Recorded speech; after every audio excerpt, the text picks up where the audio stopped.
In this tutorial, I'm going to show you how to crochet the Pop Rock fingerless gloves. This is a really fun pattern and great for transition seasons like moving from winter into spring and from fall into winter. These are part of the Pop Rock crochet collection, so be sure to check out the other patterns that go along with these fingerless gloves. This pattern is beginner friendly but assumes you're comfortable with the following skills: chaining, single crochet, double crochet, and working into the back loop of stitches. If you're like, I don't know how to do any of that, no worries, I have tutorials walking you through all of those skills and I'll have them linked for you below. As always, you'll want to follow along with the written pattern as you follow along with the tutorial. This pattern is written in 7 sizes ranging from child to adult, so you'll need to reference the pattern for specific chaining, stitch, and row counts for your size. The pattern can be viewed for free on my blog, or the digital version is available for purchase if you like to print it out and access it offline. Both versions are linked below. Pick whichever version works best for you. To get started, here's what you'll need. You'll want a number 4 medium weight yarn. I am using I Love This Yarn print. This is the color Bloom Teak, but you'll also see Lollipop Love and Orange Zest. A 4.5mm hook, scissors, 2 stitch markers, and a yarn needle. We're going to first get started with a slip knot and our foundation chain. If you're unsure how to do a slip knot or a foundation chain, no worries, those tutorials are linked below. I will be following instructions for a size 5, so I'll be chaining 32. The sizes are based on your hand circumference. I walk you through how to measure your hand and pick your size in the pattern, but you'll essentially just measure your hand around your knuckles with your fingers spread apart, and that's your hand circumference. If these are a gift and you don't have the recipient's hand measurement, don't worry, I've included common hand sizes in the pattern so you can make your best estimate. I'm going to let you continue making your foundation chain, so if you'd like, pause here and meet back up with me once you've finished your foundation chain for your size. Okay, so I've made my foundation chain, but before I move on, I always check my work. So I'm just going to double check and make sure I have the right amount of chains. And I do, so I'm ready to move on to row 1. I like to start row 1 by flipping my foundation chain over, and I like to work this row into the little back bumps of my foundation chain. It just creates a smoother finish.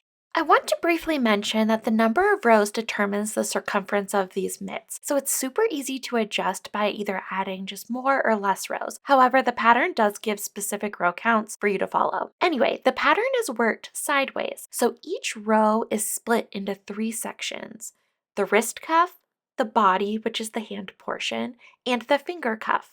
Row 1 establishes these sections, and we'll use stitch markers to make the pattern more easy and mindless to follow, so we don't have to constantly count our stitches. We're going to start row 1 with the wrist cuff.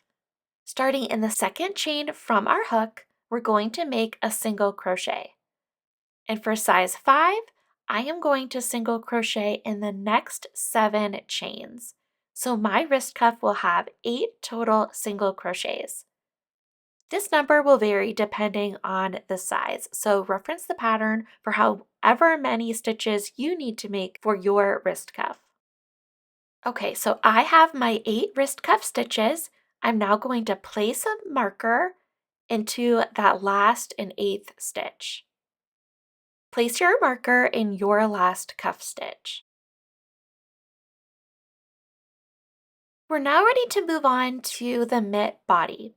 So we're going to single crochet into the next chain and then double crochet into the next chain. For size 5, I will repeat that 9 more times. So refer to the pattern to see how many times you need to repeat your single crochet and double crochet for your specific size. So that's all we're doing for the body. We are alternating between single crochet and double crochet into each chain across. And your last stitch of the body will be a double crochet stitch. So if you'd like, pause here and meet back up with me once you've completed your body setup. I'm finishing up my last body stitch, and now I only have 3 stitches remaining, and I am ready to work my finger cuff. So for the finger cuff, I'm going to single crochet into the next chain. I'm going to grab my second stitch marker and I'm going to mark that stitch. and then I'm going to single crochet into the remaining chains. And of course, depending on your size, your finger cuff will vary in how many single crochets there are. The smaller sizes, there's only 2 stitches, and for the larger sizes, there are 3. We're now ready to turn our work and begin row 2. So start with a chain 1, and from row 2 on, we are simply going to be working into the back loops of each stitch only. This is what gives us this really pretty rib texture. So starting in the first stitch of the row, we're going to make a single crochet into the back loop only. And you're going to work across until you get to your next stitch marker.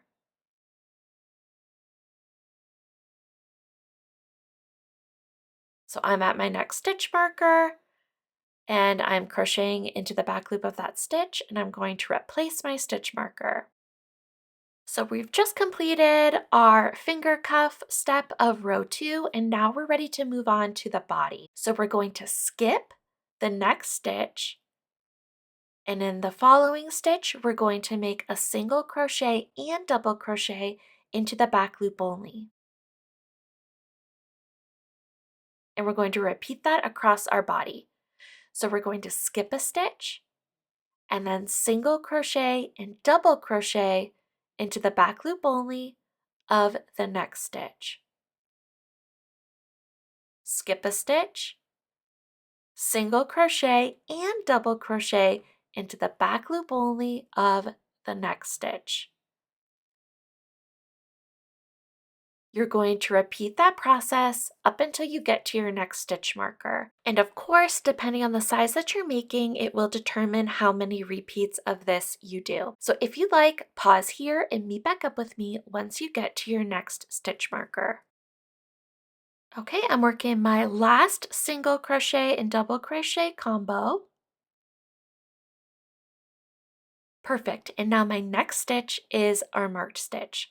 So I'm going to remove that stitch marker. I'm going to single crochet into the back loop only of that stitch. I'm going to replace that marker, and then I'm going to continue single crocheting into the back loop only of each stitch across. And so we're now working our wrist cuff. So this is the wrist cuff section of row 2. All right, I just finished row 2. I'm now ready to turn my work and start row 3. So row 3 will be started off with the wrist cuff. We're going to start with a chain 1, and we're going to single crochet into the back loop only to our next stitch marker.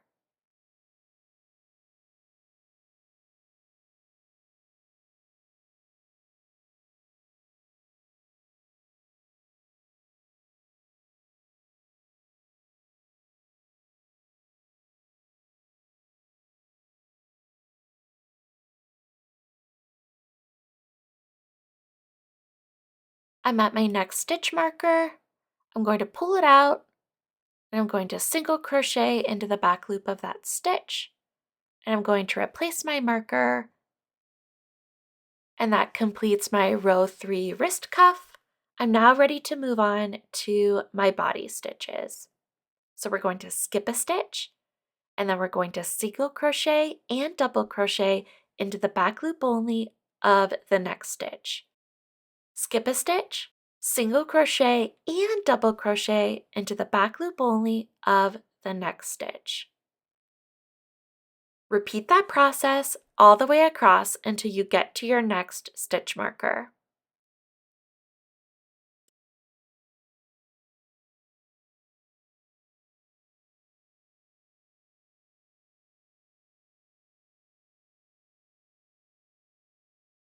All right, so I'm finishing up my body stitches, and the next stitch is our marked stitch. So I'm going to pull out that stitch marker. I'm going to single crochet into the back loop only of that marked stitch. I'm going to replace that marker, and then I'm just going to single crochet into the back loop only to the end of the row.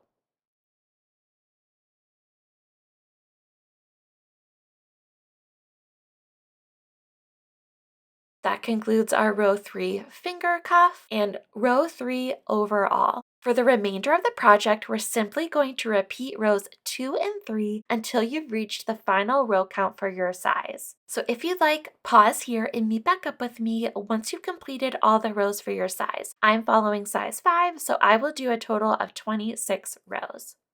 Okay, so I have worked my 26 rows. Your row count will differ depending on size, and now I'm ready to trim my tail. So I like to leave myself about a 20-inch or 51 centimeter tail. And now I'm just going to pull that tail through. Lay your work flat out in front of you with the wrist cuff position towards the bottom, just like so. And take your yarn needle and thread it through your tail.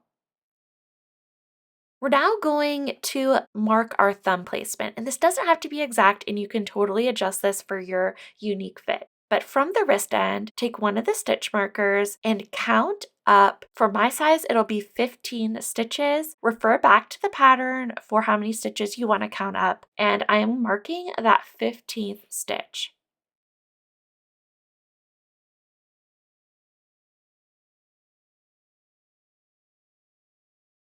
Now I'm going to take my other stitch marker and I'm going to count up about 8 stitches from my marked stitch that I already have on here. And so what this is going to do, this is going to establish my thumb hole. I have suggested stitch counts for you to reference in the pattern, but this can of course be adjusted depending on fit. You might want yours up a little higher or down a little lower. You might want your thumb opening a little smaller or a little larger. So now we just have a roadmap for how far we want to seam either end. So to form our mitts, we're going to start by folding in our starting and ending edges inward. Line up your stitches, and because the yarn is already attached to the right hand side edge, you're going to take your yarn needle and insert it into the bottommost stitch of the left side, and you're going to go in from inside of your work out and pull through.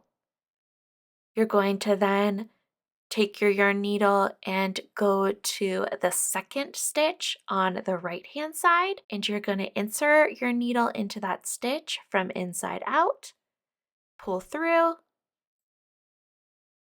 and now you're going to repeat that into the second stitch on the left hand side. You're going to insert the needle from the inside and pull out. You're going to repeat this process all the way up until you get to your stitch marker.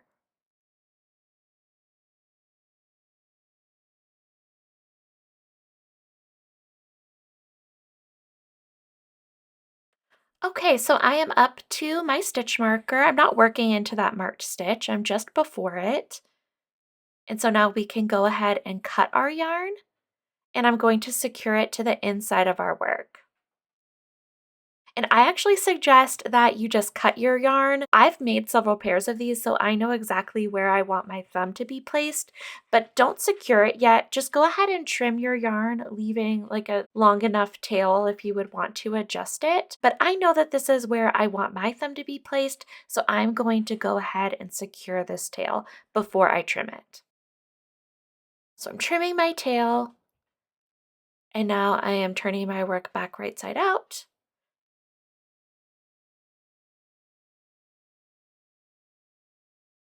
And I'm pulling that tail to the inside of my work so it's out of my way. We can now remove that stitch marker. I'm now going to rotate my work. We're going to skip over those stitches because that's for our thumb, and we're going to rotate our work, and we're just going to repeat this process. So I'm just going to attach my yarn to the right hand stitch side, and I'm just going to repeat that process. And I'm going to insert my needle into the first stitch on the left side from inside out, and then I'm going to the second stitch on the right hand side from inside out.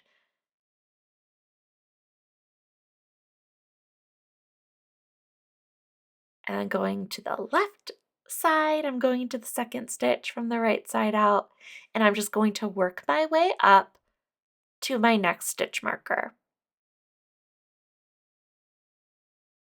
All right, so I made it up to my next stitch marker. And it's at this point that I encourage you to try on your fingerless glove to make sure you like the thumb placement and to make sure you like the opening size for your thumb. So this is the time where you'd want to adjust things, either, move it up, move the hole up a little lower or a little higher and make it smaller or larger or leave it, whatever is most comfortable for you. So once you get it to your preferred fit, you're going to want to secure both seam tails to the inside of your work, and you could go ahead and weave in your ends. I'm now ready to weave in my ends, so I'm going to turn my work wrong side out.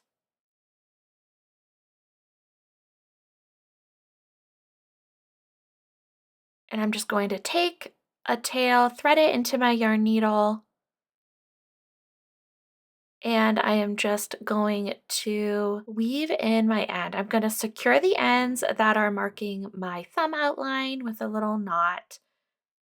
And then I'm just going to pick a row, and I like to go down about an inch or so, catching different strands, and I just go back and forth in that same spot about about 3 times, maybe 3 to 4 times to make sure I really get that tail tangled in there. And I like to catch different strands as I go back and forth, and I also like to split my yarn to just really make sure I get that tail tangled in. We want to never see this tail again, and this method really helps that happen.